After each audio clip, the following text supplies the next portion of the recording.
मेरा 20 साल का नौकर रामू हमेशा मेरे आगे पीछे घूमता रहता था।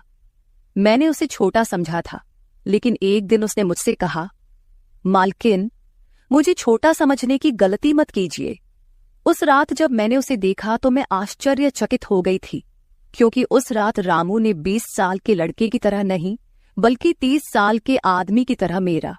हेलो दोस्तों, आज की इस अनोखी कहानी में आप सभी का स्वागत है। जब से रामू मेरे पास सोने लगा था, तब से मेरे शरीर में बदलाव आने लगे थे।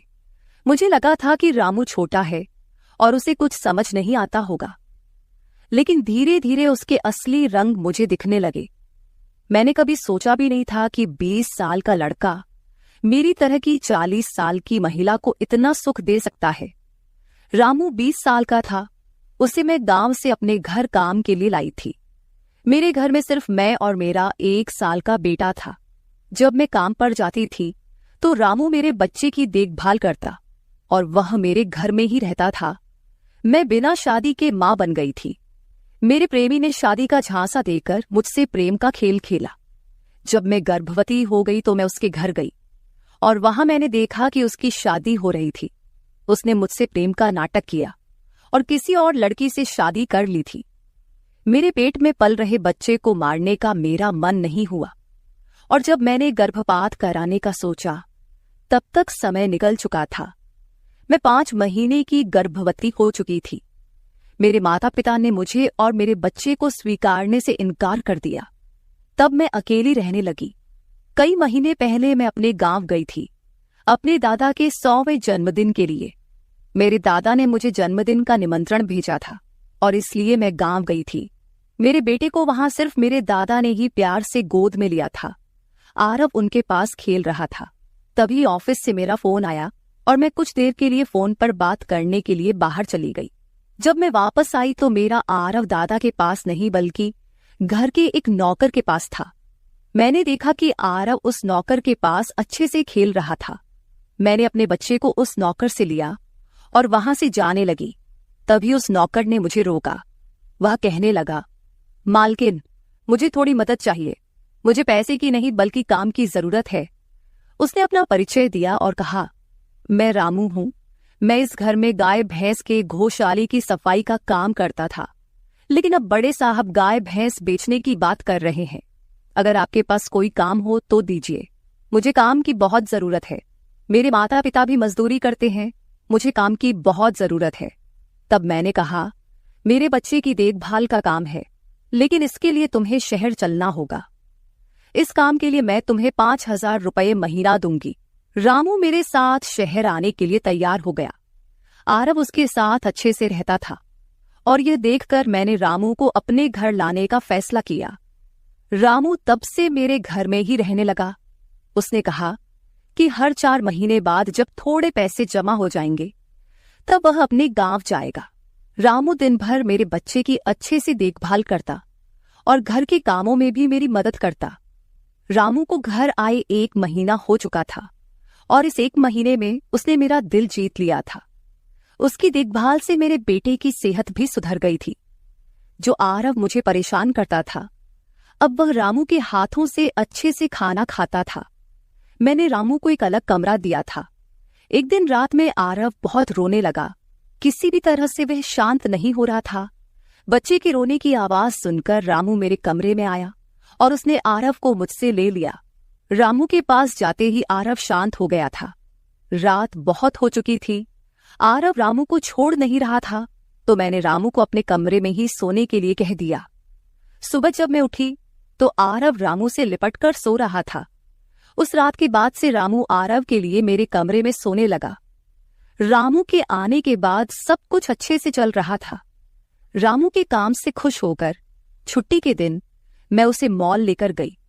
वहां मैंने उसके लिए अच्छे कपड़े खरीदे और सैलून में जाकर उसकी नई हेयर स्टाइल बनवाई। रामू देखने में अच्छा था, लेकिन वह एकदम साधारण तरीके से रहता था। उस दिन मैंने उसका पूरा लुक ही बदल दिया था। उसे नए अंदाज में देखकर मैं भी उस पर विश्वास नहीं कर पा रही थी। कल तक जो एक साधारण सा नौकर था, वह इतना हैंडसम और स्मार्ट दिख सकता है, इसकी मैंने कल्पना भी नहीं की थी। मॉल से हम घर आए तो आरव आते ही सो गया था। मैंने उसे कमरे में बिस्तर पर सुला दिया और पानी पीने के लिए बाहर जाने लगी। तभी रामू मेरे लिए पानी लेकर आया। पानी पीकर मैंने गिलास रखा और रामू मुझे तब से ही एकटक देख रहा था। जैसे ही मैंने गिलास रखा उसने मुझे गले लगा लिया। कई सालों बाद किसी पुरुष ने मुझे गले लगाया था। मैंने उसे खुद से दूर किया। तब रामू ने कहा, मालकिन, आपकी वजह से आज पहली बार मैंने खुद से प्यार करना सीखा है। जिंदगी बहुत खूबसूरत है, बस इसे जीना आना चाहिए। आज आपने मेरा कायाकल्प करवा कर मुझ पर बहुत बड़ा उपकार किया है। मैं सच में बहुत अच्छा दिख रहा हूँ। रामू के चेहरे पर खुशी देखकर मैं भी खुश थी। अगले दिन से वह बहुत स्वच्छ और सलीके से रहने लगा था। वह 20 साल का था, लेकिन गांव का लड़का होने के कारण उसकी कद काठी अच्छी थी। वह घर में भी रोजाना कसरत करता था। उसकी लंबाई भी ठीक ठाक थी। मैंने उससे उसकी पढ़ाई के बारे में पूछा था, लेकिन उसने कहा कि अब उसका पढ़ाई से मन उठ गया है। हर सुबह ऑफिस जाने से पहले मैं अपने बच्चे को दुलार कर ऑफिस के लिए निकलती थी। आज जब मैं ऑफिस के लिए निकलने से पहले आरव को चूमने गई, तब वह रामू की गोद में था। अचानक आरव ने अपनी गर्दन घुमाई और मेरे होंठ रामू के गाल पर जा लगे। मुझे बहुत शर्मिंदगी महसूस हुई। मैंने उससे माफी मांगी और ऑफिस के लिए निकल गई। शाम को जब मैं घर आई, तब भी मैं रामू की आंखों में नजर नहीं मिला पा रही थी। रामू ने आरव को खाना खिलाकर सुला दिया था। फिर हम दोनों ने साथ में खाना खाया। खाना खत्म करने के बाद मैं अपने कमरे में गई। वहां मैं अपनी दवाइयां ले रही थी। मुझे माइग्रेन की समस्या थी, उसी की दवा मैं ले रही थी। दवा लेने के बाद भी मेरा सिर बहुत दर्द कर रहा था। मैं अपने कमरे में सिर पकड़कर बैठी हुई थी। कुछ देर बाद रामू कमरे में आया। मुझे इस हाल में देखकर उसने पूछा कि क्या हुआ। जैसे ही उसे पता चला कि मेरा सिर दर्द कर रहा है, उसने मेरे सिर की मालिश शुरू कर दी। रामू की मालिश से मुझे आराम मिल रहा था। धीरे धीरे मुझे गहरी नींद आने लगी। उस रात मुझे बहुत अच्छी नींद आई थी। अगले दिन हमारे ऑफिस में ट्रेडिशनल डे का फंक्शन था और इसके लिए मैंने गुजराती लुक अपनाने का फैसला किया। मैंने घाघरा पहन लिया था, लेकिन स्कर्ट का नॉट बांधने में मुझे दिक्कत हो रही थी। तब मैंने रामू को कमरे में बुलाया और उससे नॉट बांधने को कहा। नॉट बांधते समय उसका हाथ मेरी खुली पीठ पर से गुजर रहा था। मैंने उसे छोटा समझा था, इसलिए मैंने उसे यह काम करने के लिए कहा था। मेरे पास और कोई विकल्प भी नहीं था। तैयार होकर जब मैं जाने लगी, तो रामू ने मुझे रोका और अंदर से काजल लेकर आया। उसने मेरे कान के पीछे काजल लगाया और कहा, मालकिन, अब आपको किसी की नजर नहीं लगेगी। आप बहुत सुंदर लग रही हैं। उसकी बात सुनकर मैं हंसी और चलने लगी। उस दिन शाम को जब मैं घर आई, तो मेरे साथ मेरी एक सहेली और उसका प्रेमी भी आया। रामू ने आज बहुत अच्छा खाना बनाया था। मेरी सहेली प्रिया 4-5 दिन मेरे घर रुकने वाली थी। अगले 3 दिन उसका प्रेमी भी मेरे घर पर था। अगले दिन रात को रामू ने खाना बनाया और प्रिया और उसके प्रेमी को खाने के लिए बुलाया, लेकिन वे दोनों कमरे में ही ड्रिंक कर रहे थे। प्रिया तो बहुत ज्यादा पी चुकी थी। वह खाना खाए बिना ही सो गई। उसका प्रेमी रोहन हमारे साथ खाना खाने बैठा। उसने कहा, प्राची, तुम प्रिया से भी ज्यादा सुंदर हो। रोहन के बोलते ही रामू उसे गुस्से से देख रहा था। खाना खत्म करने के बाद रोहन अपने कमरे में चला गया। उसके जाते ही रामू मुझसे कहने लगा, मालकिन, आपके ये कैसे दोस्त हैं? मुझे उस आदमी की बात बिल्कुल भी अच्छी नहीं लगी। तब मैंने रामू से कहा, मैं तुझे घर के सदस्य की तरह मानती हूँ। इसका यह मतलब नहीं कि तू मेरे मेहमानों से कुछ भी कहे। तेरा काम है आए हुए मेहमानों की सेवा करना, इसलिए तू सिर्फ वही कर। बाकी मुझे कुछ सिखाने की जरूरत नहीं। रामू को डांट कर मैं अपने कमरे में चली गई। मैंने उसे डांट दिया था, फिर भी वह मेरे लिए पानी लेकर आया। तब मैंने अपनी दवा ली और पानी पीकर सो गई। आज रामू मेरे कमरे में सोने नहीं आया था, ऐसा मुझे लगा। लेकिन सुबह जब मेरी आंख खुली, तो मैंने उसे अपने बगल में पाया। सुबह मेरी आंख खुली तो मेरे सामने प्रिया थी। वह बहुत गुस्से में लग रही थी। रामू को मेरे सामने लाया गया। उसके हाथ में प्रिया की ओढ़नी बंधी हुई थी। प्रिया ने कहा, तुम्हारे इस देहाती नौकर ने मेरे प्रेमी का हाथ तोड़ दिया है। रामू बस सिर हिलाता रहा और बोला, मालकिन, मैंने कुछ भी नहीं किया। रात को रोहन साहब नशे में थे, तभी उनका संतुलन बिगड़ गया होगा और वे गिर गए होंगे। रामू भला रोहन साहब पर हाथ क्यों उठाएगा? प्रिया अब भी नशे में लग रही थी, ऐसा मुझे लगा। रामू ने मेरे लिए उन दोनों से माफी मांगी। प्रिया और रोहन तभी वहां से चले गए। रामू मुझसे भी माफी मांगने लगा। मुझे पता था कि उसने कुछ नहीं किया था। आज मैंने छुट्टी ली थी क्योंकि कई दिनों से मैं बहुत व्यस्त थी। आज सोचा कि खुद के लिए थोड़ा समय निकालूं। नाश्ता करने के बाद मैं फिर से 1 घंटे के लिए सो गई। आरव भी मेरे साथ सो गया था। उठने के बाद मुझे 1 कप चाय की जरूरत महसूस हुई। मैं रामू को चाय बनाने के लिए पुकार रही थी, लेकिन उसकी तरफ से कोई जवाब नहीं आ रहा था। उसे ढूंढते ढूंढते मैं उसके कमरे में गई। वहां जाकर देखा कि रामू अभी अभी नहाकर बाथरूम से बाहर आया था। उसने शर्ट नहीं पहनी थी। मैंने पहली बार उसे इस तरह देखा।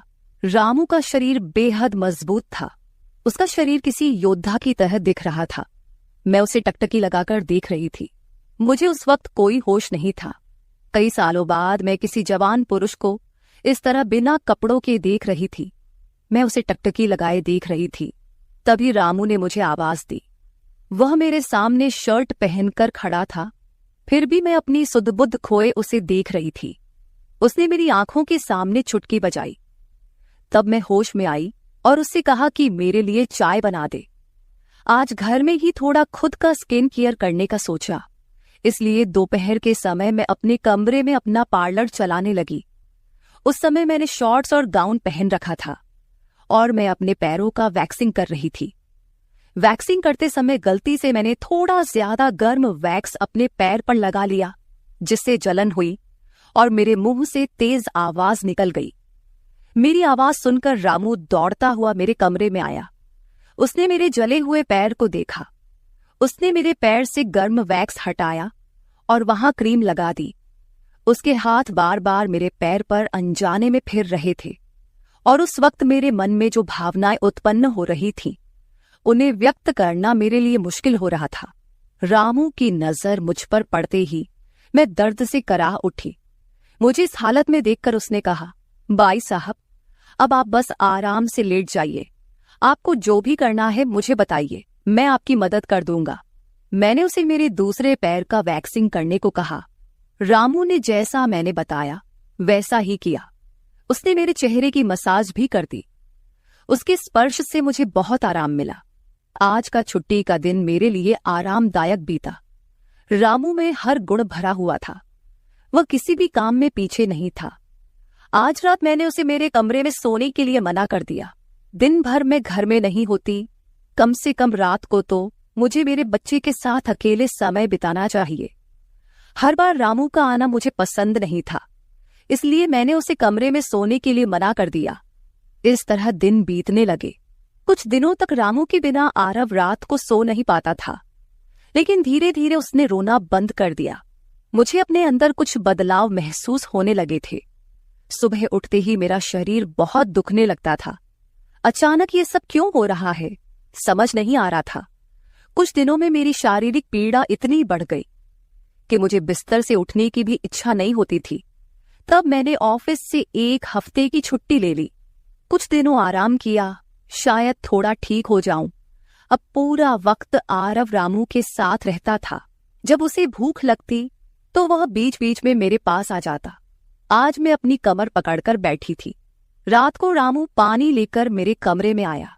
मेरी कमर पर हाथ देखकर उसने समझ लिया कि मुझे बहुत तकलीफ हो रही है। रामू ने कहा, बाई साहब, अगर आपको कोई आपत्ति ना हो तो मैं आपकी कमर की मालिश कर देता हूं। मेरी कमर इतनी दुख रही थी कि मैंने उसकी मालिश के लिए हाँ कर दी, लेकिन उससे पहले मैंने अपने कमरे की लाइट बंद कर दी। छोटे 0 बल्ब की रोशनी में मेरी कमर उसे नहीं दिखेगी, इसलिए मैंने कमरे की बड़ी लाइट बंद करके 0 बल्ब जला दिया। वह जब मालिश कर रहा था मुझे बहुत आराम मिल रहा था। मालिश करने से मेरी पीड़ा जैसे झट से गायब हो गई थी। मालिश करते समय रामू ने मुझसे पूछा, बाई साहब, आपको आरव के पिता की कभी याद नहीं आती? आप इतनी सुंदर और जवान होकर भी अभी तक अकेली क्यों हैं? उसके सवाल का मेरे पास कोई सही उत्तर नहीं था। मैंने उससे कहा कि शायद तुम्हारे सवाल का उत्तर मेरे पास नहीं है। उस सवाल पर वहीं विराम लग गया। रामू की मालिश से मुझे अच्छी नींद आ गई थी। अगले 2 दिन बाद वह तारीख थी जब मैंने अपने प्रेमी से मुलाकात की थी। आखिर वह दिन आ ही गया। उस दिन मैंने दिन भर अपने मन को किसी न किसी काम में व्यस्त रखने की कोशिश की, लेकिन रात के अंधेरे में मुझे अपने प्रेमी की बहुत याद आ रही थी। आज वह मेरे साथ नहीं था, लेकिन वह मेरे बच्चे का पिता था। आरव को देखकर मुझे रोज उसकी याद आती थी और आज मैं अपनी भावनाओं को छुपा नहीं पाई।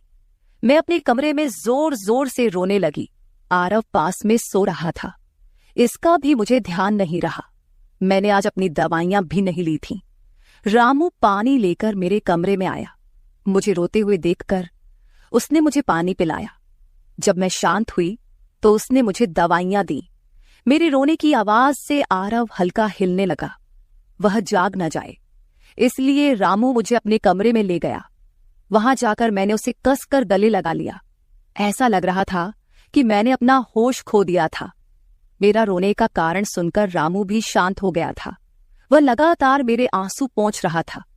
रोते रोते मैंने उसका कंधा पकड़ लिया। धीरे धीरे मैंने उसे और करीब खींच लिया। मैंने उससे कहा, रामू, आज की रात मैं तुम्हारे साथ बिताना चाहती हूं।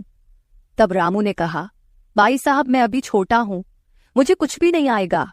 उसकी बात सुनकर मैंने उसे और पास खींच लिया। उस रात मैं उसके कमरे में थी, लेकिन सुबह जब मैं उठी तो वह मेरे पास नहीं था। उसकी शर्ट वहीं पड़ी हुई थी।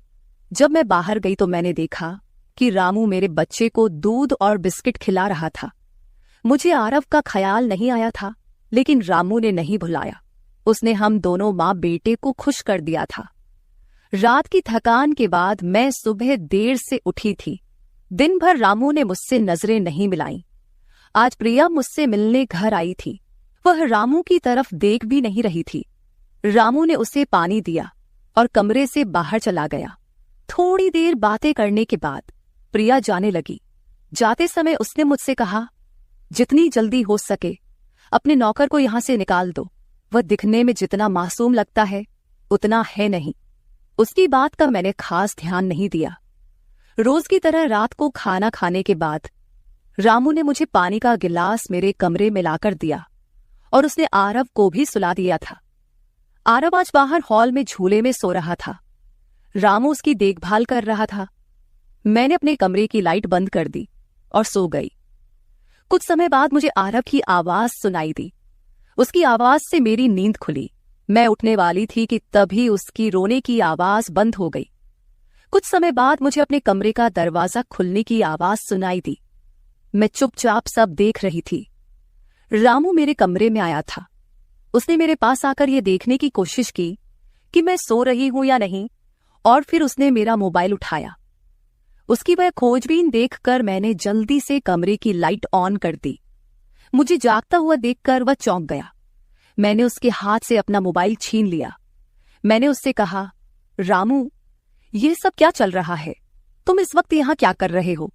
वह कुछ नहीं कहकर वहां से जाने लगा, लेकिन मैंने उसे इतनी आसानी से छोड़ने का इरादा नहीं किया था। मैंने उसे उसका वीडियो दिखाया जिसमें वह प्रिया के बॉयफ्रेंड पर हाथ उठा रहा था। उस दिन रोहन के मोबाइल का कैमरा गलती से चालू रह गया था और उसमें उनकी हाथापाई रिकॉर्ड हो गई थी। सुबह जब प्रिया मुझसे मिलने आई थी तब उसने मुझे वह वीडियो दिखाया था और तब से मैं रामू पर नजर रख रही थी। रामू, तुमने झूठ क्यों बोला? तुमने रोहन पर हाथ क्यों उठाया? तब उसने कहा, जो भी आप पर बुरी नजर डालेगा उसके साथ मैं यही करूंगा। मालकिन, उस रात जब रोहन नशे में था वो आपके कमरे में आया था। वो आपके साथ कुछ गलत करने की कोशिश कर रहा था और इसलिए मैंने उस पर हाथ उठाया। रामू की बात सुनकर मैंने कहा, ठीक है, मैं तुम्हारी बात मानती हूं, लेकिन तुम मुझे नींद की दवा क्यों दे रहे थे? आज मैंने तुम्हें मेरे पानी में दवा मिलाते हुए देखा है। तुम्हारी नजर मुझ पर थी और तुम जो चाहते थे वह मैंने तुम्हें दे दिया है। अब अपना हिसाब करो और गांव निकलो। मेरी बात सुनकर रामू बोला, मालकिन, आप जैसा सोच रही हैं वैसा कुछ भी नहीं हुआ है। कल रात मैंने आपके साथ कुछ भी गलत नहीं किया। मैंने आपके पानी में नींद की दवा मिलाई थी, जिससे आप मेरे पास आते ही सो गई थीं, और मुझे आपके साथ कुछ भी गलत नहीं करना था। कुछ दिन पहले मैंने आपको रात में फोन पर बात करते हुए देखा था। मैंने आपकी बातें सुनी थी। आप फिर से अपने उस प्रेमी से मिलने की तैयारी कर रही थी। आपकी मुलाकात आपके ही घर में तय हुई थी। मुझे यह सब पता था। आप उससे ना मिले, इसलिए मैं आपको रात में नींद की दवा दे रहा था। वह व्यक्ति अब भी आपको धोखा दे रहा है। वह आपसे झूठ बोल रहा है। वह आपके बच्चे को आपसे छीनने के लिए आपके करीब आ रहा है। उसकी पत्नी को बच्चा नहीं हो सकता, इसलिए वह आपके पास आ रहा है। उसने अपनी पत्नी को तलाक नहीं दिया है। वह आपसे झूठ बोल रहा है। रामू, तुम हो कौन? तुम्हें यह सारी जानकारी कैसे मिली? तब उसने कहा, आपके बाबा साहेब ने मुझे आपका फोटो दिखाया था। मुझे आप पहली नजर में ही अच्छी लगी थी, लेकिन बाबा साहेब ने यह भी कहा था कि आप शादी के खिलाफ हैं। तब मैंने उनके साथ मिलकर यह प्लान बनाया। आपके दिल में अपनी जगह बनाने के लिए मैं यहां आया था, लेकिन यहां आने के बाद मैंने देखा कि बहुत से लोग आप पर बुरी नजर रखते हैं, इसलिए मैंने आपकी सुरक्षा करनी शुरू कर दी। रामू 20 साल का नहीं था। मेरा पहला शक सही निकला। वह 30 साल का था और एक अच्छी नौकरी पर था। उसने मेरे प्यार के लिए इतनी मेहनत की थी। रामू ने मेरे प्रेमी के बारे में जो भी कहा था वह सब सच था। रामू ने मेरे प्रेमी की सारी जानकारी सही निकाली थी। रामू जैसा ईमानदार पति और मेरे बच्चे का पिता मिलना मेरे लिए बहुत बड़ी बात थी। मैं अपने प्रेमी के धोखे के जाल में फंसने से बच गई थी। आज मैं विक्रांत उर्फ रामू के साथ बहुत खुश हूं। वह मुझसे और मेरे बच्चे से बहुत प्यार करता है। मेरे बाबा साहिब की वजह से आज मेरा परिवार शुरू हुआ। मुझे रामू जैसा पति मिला, ये मेरा सौभाग्य था। दोस्तों, जो आपसे सच्चा प्यार करता है वह किसी भी कठिनाई में आपका साथ नहीं छोड़ता। रिश्ते निभाने वाले को किसी वजह की जरूरत नहीं होती, और रिश्ते तोड़ने वालों के लिए एक बहाना भी काफी होता है। तो दोस्तों, ये थी हमारी आज की छोटी सी कहानी। आपको ये कहानी कैसी लगी कमेंट करके जरूर बताएं। अगर आप ऐसी ही और भी इंटरेस्टिंग कहानियां सुनना चाहते हो